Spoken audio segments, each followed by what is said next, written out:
Hello, BlueTube. It's the one and only Icebound Glaceon, and I know it's been a while, but I thought, you know what? Why not show people how to, glitch weld since I promised I would do it so very long ago. I'm gonna show you a few methods. I'm also gonna leave out a few methods as well, since I know other YouTubers have already done, well, in-depth tutorials on those, and I don't really want to steal their thing. Um, One of them being if you have two people and you have a lift, each person can place their lift. You can place one thing on one, move it out of the way, and weld it to the other. There you go. I'm not going to show you how it's done, but that's the most I can say without getting in shit. Another method would be using Durf's weld tool, since he has a glitch welding block that even allows you to spawn extra of that block. You can either spawn it attached to the world or relative to your vehicle, which is quite useful, I guess. Basically, you just paint a block of color, then enable the glitch welding block. It will temporarily move it out of the way or store it in memory, and then you could spawn it in as much as you like, whether it be a lot of them or, whatever. Another method I won't be showing is,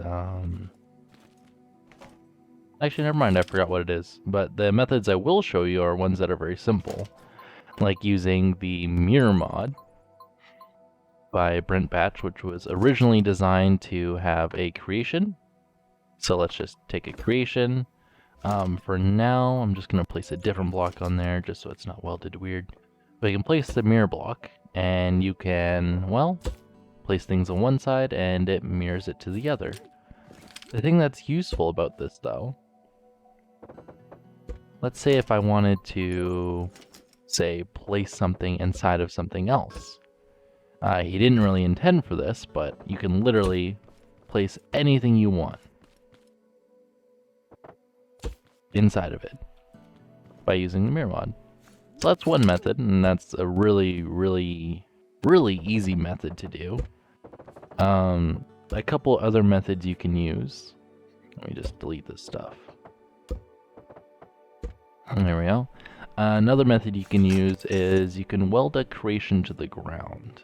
So let's just take this platform, let's take a little stick there, we can weld this to the ground, and what you can do is you can abuse a thing called bearing flex. So this is the bearing flex method instead of a modded method, right? You can take a block, right? So let's just take that. Actually, let's make this a little bit more useful here. Let's actually take this piece. I just think it looks better. We can take our lift, right? We can go up to the side of it, and we can try moving it out of the way. And the nice thing about that is if, say, let's actually make this a little, of course it's going to be spinning really fast. Let's see, we can take a controller and prevent it from rotating if we want. Doesn't really matter. Of course, I'm just going to do it for demonstration purposes. But yeah, you can just push that out of the way. And I'm going to place a bearing here. You don't have to, but you can. And you can place a block right there. Now, once you remove the lift, it is now inside of there. So now we can take this, put this on the lift, and whatever you place on this bearing will be attached to both the piston and the bearing.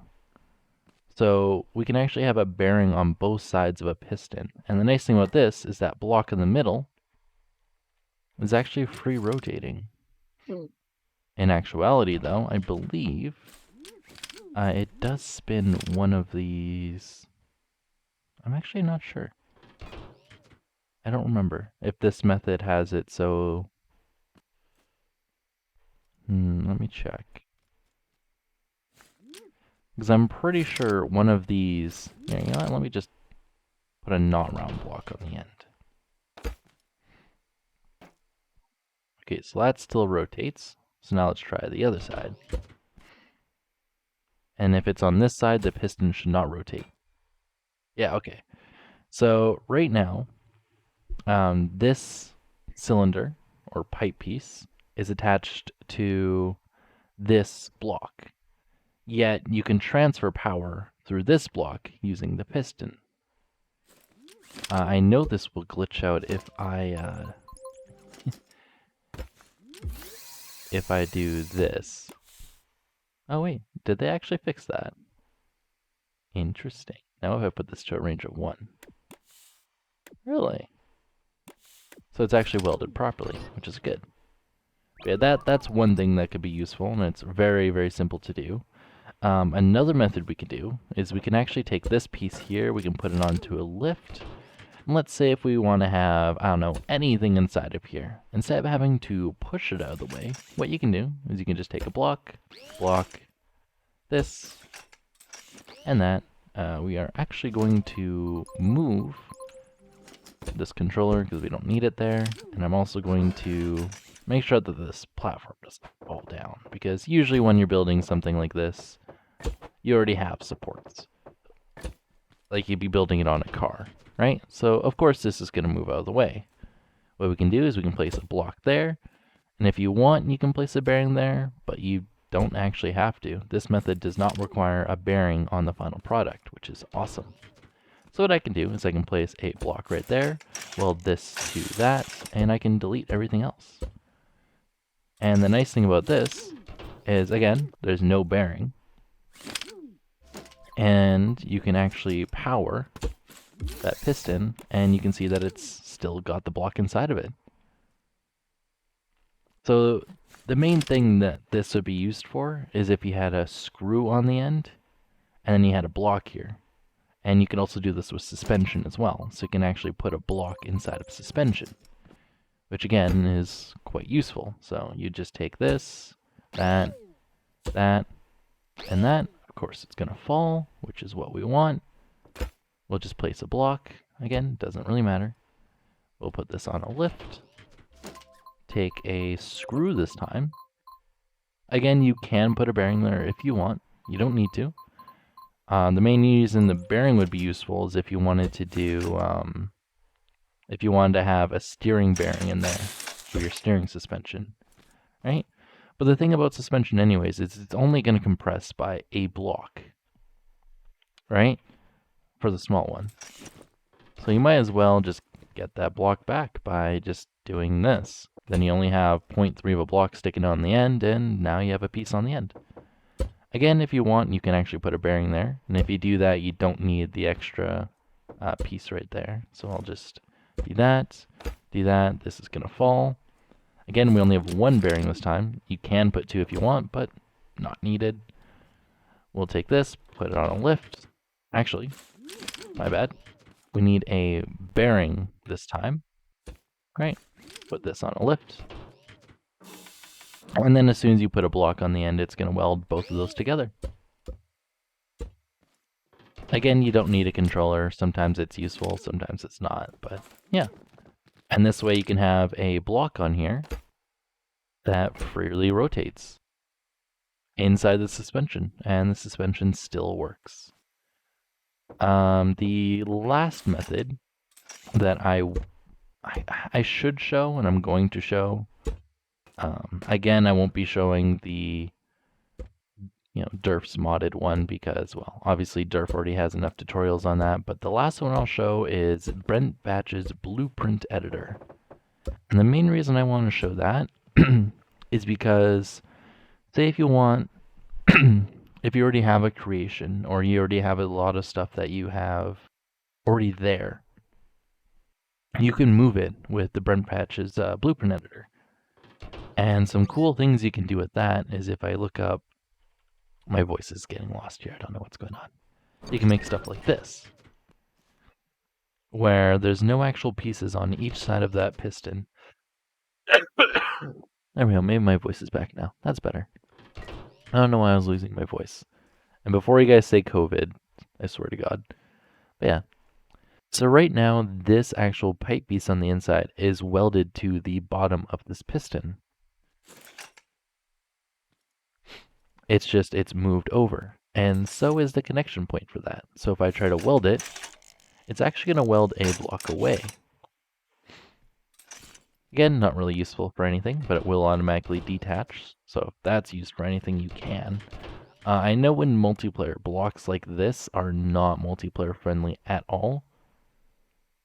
But it's also pretty neat to have. Like, you can make really small piston engines with stuff like this. So, like, you can make stuff like, say, this. And that's how he ended up doing that, is he just moved the pipe piece inside of it. I've also made my own versions of that as well, but I don't know. Don't really want to steal their thunder. Hugh, hugh, hugh, hugh.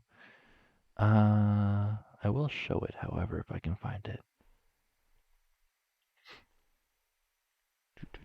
Yeah, this.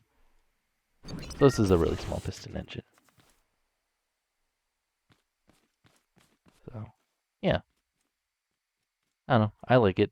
It works. 4x4.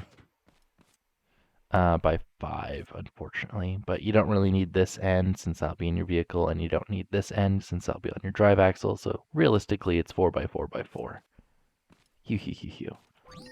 I still think it's the smallest 4-piston engine, and you can glitch weld as many pieces as you want, but I guess I might as well show you how to make something like this. So what we'll do is we'll take a block. For now, I am actually going to put a different piece inside of there. Just because if I add a wood piece to this, it's going to consider this entire piece right here as one block. But we don't want that. So we're going to have one block and then these be a block. And the main reason we want that is so when we put on the piston here, and I'm going to put a block there, we can either move the piston in or we can move the block up. Up to you. I think in this case, it's actually easier to move the block up. Could be wrong, but for now, that's what we'll do. So I'm just going to delete that. And I'm just going to, actually, you know what? Let's just do it, just the piston and the block. And we'll just name this, I'll just name it concrete. Doesn't really matter. Then we will open up Brent Batch's blueprint editor.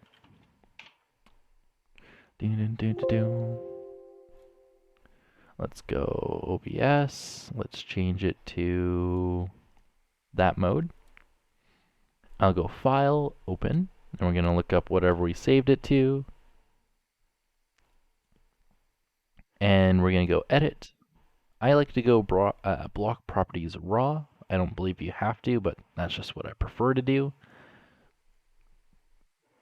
And I believe we can literally just take the position of this concrete block and move it. So we have our bounds, and that's relative to itself.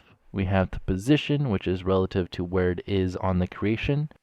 If you notice, the X value is really high, but that's because when we spawned it in, we had it on another creation that was further away. So it saves that value. We also have the rotation, but again, this is a rotation that's relative to the way it's placed. So you can actually rotate a block, but just remember, depending on how you place a block, the rotation will be relative to how it is placed. So, good to know. You can also change what block it is by copy and pasting a shape ID and the rotation, which is also quite useful. And obviously you can put whatever colors you want, but Brent Batch obviously has a painting option as well.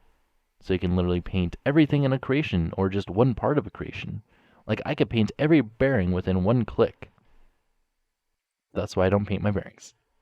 And also to piss off, you know. Well, not piss off because he really doesn't care, but just to frustrate Khan. Hew, hew, hew, hew.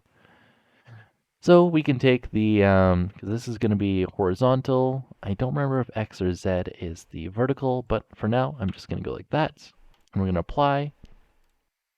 Yes, so that one was not to the right direction.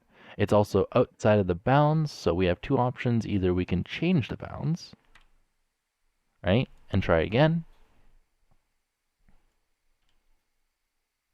Or you can just reload it again. Oh, that is in the wrong direction, actually. Okay. I guess I could have just looked at the max height and realized that this value here is supposed to be a 3, but there you go. And obviously we can set these bounds to whatever we want. It really doesn't matter. I like to get rid of this because it really doesn't matter. And we're just going to click Save and Overwrite. If you click Save as New, you will have to relaunch the game, unfortunately, Because whenever you make a new blueprint externally, you will have to relaunch your game. But you can simply make a block like this, and you can still place blocks on the side. It can be a little finicky, because it will try to place it on the side of the piston. So, obviously the game won't let you do that. So placing a block, as I said, can be a little finicky, but it works. And if we place a block on the top of the piston, again, we can place it on the same block, which is actually quite interesting if we wanted to. And we could even glitch weld a piece in there, or you can place a block, and you can still power it, which is quite useful, especially since there's nothing below it. I don't know. Using Brent Batch's blueprint editor, you can also put multiple of the same block inside of each other. So like, say, if I look up 50? No. 49? Ah, there we go. This one was done by Pingu. It has 499 metal in this tiny, tiny little block. So even if we take a little seesaw here, and we take a bearing, we take a piece of wood, we'll make it full length. This side will make full length as well. We'll delete one, so they'll both be a distance of 15.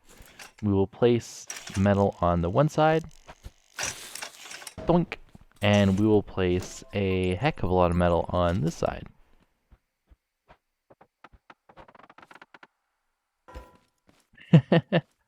Yeah. It's kind of ridiculous how much metal you can put inside of one block. Because this is over 100 metal. And I believe once we do that, that's 256. Which means this still weighs almost double. Which is ridiculous. This tiny little block weighs almost double of all of that. God, you gotta love glitch welding. But if you guys want me to show a tutorial on derps glitch welding, I can either link it in the description, which I'd be more than happy to, or I can do a tutorial on it. I'm not 100% familiar with it. I've only seen a couple of videos of his on it, so obviously for this block you do not want to delete that screw, because if I delete that wood there, it's going to crash my world, because then it's going to release all of these metal. So yeah, we don't want to do that. But yeah, if you guys have any questions, you can head to my Discord. There is a help desk section. I am more than happy to help you guys with any questions you guys have, especially with Brent Batch's Blueprint Editor. I know he has his own Discord for his Blueprint Editor, so I will link that if you guys have any questions there. Otherwise, nothing's going to be linked until you guys asked for it. But yeah, if you guys liked the video or if it was helpful, please hit the like button. If you disliked it, there's so many YouTubers that have done this kind of stuff better. And thank you guys for watching. See you guys in the next episode. Bye.